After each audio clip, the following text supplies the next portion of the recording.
It's way past midnight, and you're alone at your computer, when a small red window suddenly flashes on your screen, displaying an incomplete question.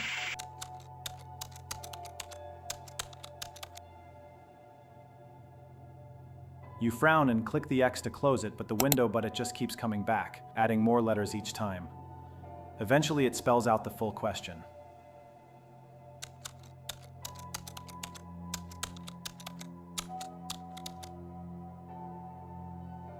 According to an infamous internet legend, this is a death omen. If the story is to be believed, anyone who sees this cursed message is doomed. Soon afterward, victims are found dead at home, their walls painted red with their blood. They call this terrifying online story the Red Room Curse, and it's been freaking people out on forums and YouTube for ages. The legend says once that red window shows up, you're trapped. Your screen will supposedly turn completely red, showing a list of names, all the past victims. And then, yep, your name pops up at the very bottom.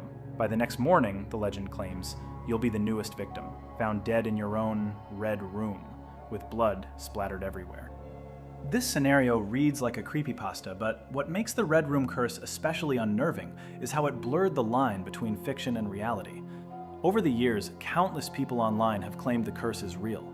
Even more disturbingly, a real-life murder in Japan was linked to this legend, giving the Red Room Curse a deadly reputation outside the web. Before we unravel those true events, let's look at where this creepy tale began and how it evolved from a global internet myth to a real-life case.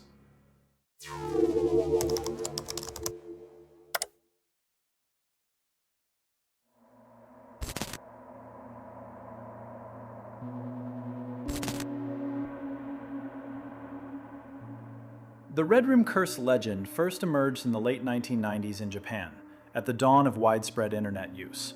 Back then, it was just a spooky tale circulating on Japanese websites and forums. Its earliest form was an animated Adobe Flash video on a GeoCities site, an old web hosting service. That Flash animation told a short horror story that established the core scenario of the curse. In the animation, two school friends discuss a rumored Red Room pop-up that people have been talking about. One boy is skeptical that such a thing exists. Later that night, as he sits at his home computer, he decides to search for the Red Room. He finds nothing at first and is about to give up when a red-framed banner suddenly pops up asking, "Do you like?" in Japanese. Startled, the boy tries to close the pop-up, but it won't go away. Each attempt only causes it to return with more of the question filled in. Finally, it fully asks, "Do you like the Red Room?" And the boy's screen floods with a list of names against a red background. To his horror, the last name on the list is that of his friend, the very classmate who told him about the Red Room rumor earlier that day. Suddenly, the boy feels someone behind him as the screen goes black. According to the story, neither boy shows up at school the next day. They're found later dead at their homes, their rooms splashed with blood from an apparent double suicide. The creepy Flash animation even delivered one final scare. After the credits, the real Red Room pop-up, or a very convincing copy of it, appeared on the viewer's own screen, asking, "Do you like?" This meta touch left some viewers wondering if they had invited the curse upon themselves by watching the video. Over the years, multiple versions of the legend have circulated. In most, the victim's cause of death is left unexplained, adding to the mystery. Some accounts say a murderer or supernatural entity physically enters the room to slaughter the victim, while others claim the curse drives the victim to take their own life. Either way, the result is the same. The victim's lifeless body is found surrounded by impossible amounts of blood. One lesser-known variation even claims the cursed individual's body splits apart from a growing crack. But in all versions, the Red Room legend ends in a gory tableau and an unanswered question of how or why the person died. For a while, "Have you seen the Red Room?" was a scary story to scare kids online in Japan. It was a piece of early internet folklore, the kind of tale you might encounter on a GeoCities horror fan page or a Japanese forum board. In fact, the name Red Room, Akai Heya, comes simply from the image of a room painted with victims' blood, as described in the story. There were no confirmed cases, no evidence the curse was anything but fiction. Yet the legend persisted, passed along in chain emails and forum posts as an urban legend of the digital age. That changed in 2004, when a shocking real crime suddenly brought the Red Room curse into the spotlight and into news headlines.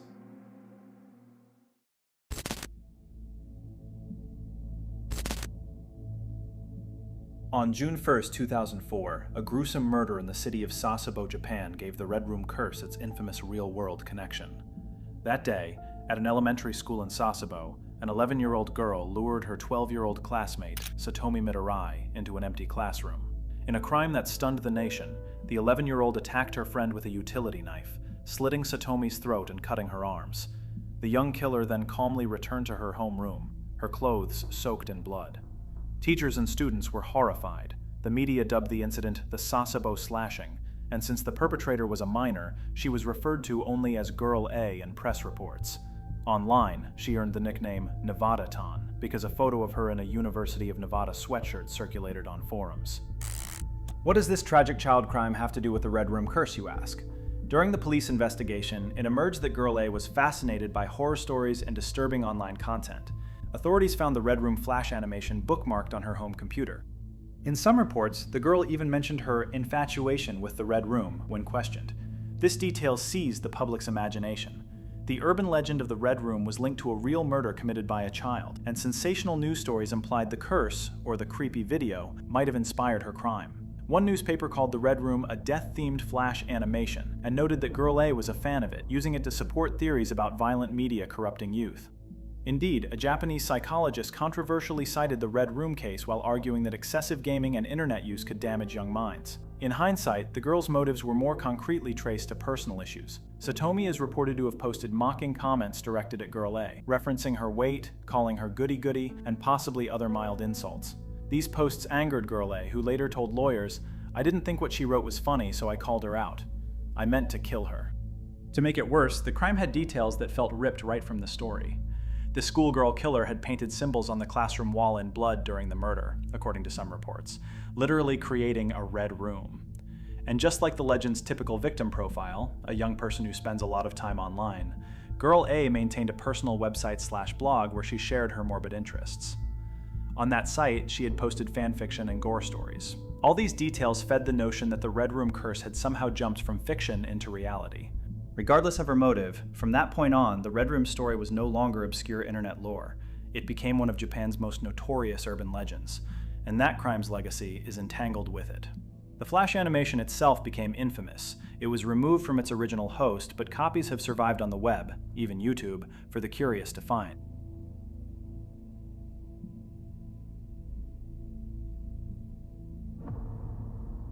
Through the late 2000s and 2010s, the Red Room legend migrated to global audiences. English-speaking users picked up the story, retelling it as the cursed pop-up that kills you. By 2015, you could find plenty of YouTube readings of the Red Room creepypasta and explainers on sites like Scary for Kids. But as the myth traveled, it also evolved. In particular, Western internet users started mixing up the original cursed website idea with a different but related concept, the so-called Red Room live streams on the dark web. On 4chan and Reddit, users shared stories about the Red Room. These discussions sometimes would mix the curse and the dark web notions together. People would ask, is the Red Room curse real or a creepypasta?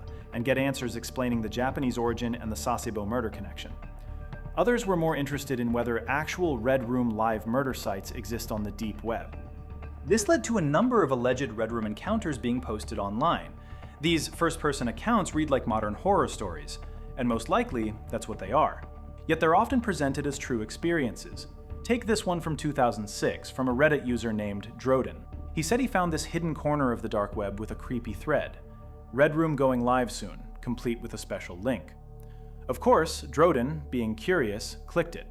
What popped up was a live video feed. In a grimy, dimly lit room, a woman was there, a pillowcase obscuring her face. As others watched anonymously, the person running the show pulled off the hood, revealing the woman had duct tape gagging her. In a chat on the side, people were using Bitcoin to bid on who got to ask for terrible things to be done to her. Droden claims someone dropped $500 in crypto to have her hit with a baseball bat, and he watched it happen live. He says the screams from that video still stick with him. One of the most disturbing stories came from a user who called himself The Damaged. He said he was browsing the deep web, checking out what he thought were ordinary live security feeds, when he found a link that warned him to proceed with caution. He clicked it. His screen showed a grainy night vision feed of a concrete basement. Inside, a young woman was crawling on the floor, her lips crudely sewn together with bloody thread. The most horrifying part? A viewer counter on the page showed over 5,000 people were watching it live. Feeling sick, the damage said he tried to call 911, but his phone didn't dial out. A gravelly recorded voice just said, "You should not have called." Terrified, he hung up. The story took a personal turn hours later when he realized his girlfriend was missing. He then found another live stream, and this time it was her, tied up, her eyelids sewn closed. According to his post, he never found out what happened to her. Stories exactly like this one circulated through online forums and chain emails during the 2000s and 2010s. They always included specific details like Bitcoin payments or viewer stats to make them feel real. Of course, law enforcement has never confirmed any of these tales.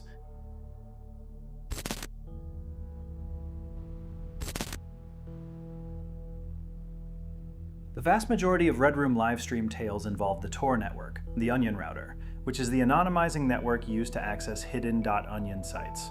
However, Tor has significant technical limitations. It's slow and not suited for high bandwidth activities like real-time video streaming with interactive chat. In short, if someone tried to run a full HD live torture webcast via Tor, it would likely buffer or crash constantly, not exactly the smooth show that Red Room legends usually claim. And indeed, whenever people have attempted to demonstrate a Red Room on Tor, it has failed. A notorious example was an alleged ISIS Red Room in 2015 that promised to livestream a brutal execution to paying viewers. When the scheduled time came, the site went down immediately, later posting a flimsy excuse that they lost the footage. In all likelihood, it was a hoax or scam from the start. Speaking of scams, many who explore the dark web have reported that Red Room sites they've found were just clickbait or extortion schemes. A common pattern is a site that teases gruesome content and asks for payment, in Bitcoin, to enter. But if anyone is foolish enough to pay, nothing happens, or they get shown some fake looping video. One Redditor aptly summarized that real darknet Red Rooms are basically a scam based on the legend, ways to extort money and demonize the deep web. That said, it's important to acknowledge a grain of truth in these legends. While live Red Room broadcasts in the Tor network sense may be impractical, heinous acts have been recorded, sold, or streamed on the internet, sometimes in surprisingly accessible ways. In early 2010, a notorious Australian dark web operator, nicknamed Lux, ran a site called Hurt to the Core, where users exchanged extreme CA videos. This criminal community even had VIP sections that required members to produce new torture footage regularly to maintain access. Another case is Peter Scully, a pedophile in the Philippines who produced a horror video series known as Daisy's Destruction. It featured the torture of and was so extreme that it became somewhat infamous on the dark web. Scully was caught by the FBI in 2015 and convicted, and media often mislabeled Daisy's Destruction as a Red Room. But in reality, Scully's videos were pre-recorded, not live, and he sold them to clients rather than streaming in real time. In fact, Scully did eventually murder one of his victims, a truly horrific crime, but he did not broadcast the killing live, or even film it. What about actual live violence? Tragically, yes, live-streamed violence is a real phenomenon, but on the regular internet, not the dark web. In the last decade, there have been several cases of murders or assaults being broadcast on mainstream platforms like Facebook, Instagram, or Periscope. Disturbingly, these draw large real-time audiences before they're shut down. Facebook Live has hosted multiple real murders on camera. In one 2017 incident, two men in Chicago live-streamed themselves beating a man named Andre to death while laughing, as 250,000 people watched in horrified fascination. That same year in Thailand, a man used Facebook Live to broadcast himself killing his own 11-month-old daughter. The video remained up for 24 hours before Facebook removed it. Another one is a 19-year-old woman in France named Marina, who streamed the of her friend on Periscope, casually narrating and laughing as if it were a joke. There was even a closed Facebook group in Sweden where members watched a live gang of a woman. It went on for 3 hours, with users posting laugh react emojis, until finally a viewer tipped off police. These are horrifying, real events, essentially real-life Red Rooms if you think about it. They happened on everyday social media and streaming sites that millions of people use. In terms of theories, most people knowledgeable about internet hoaxes agree the Red Room curse is not literal truth.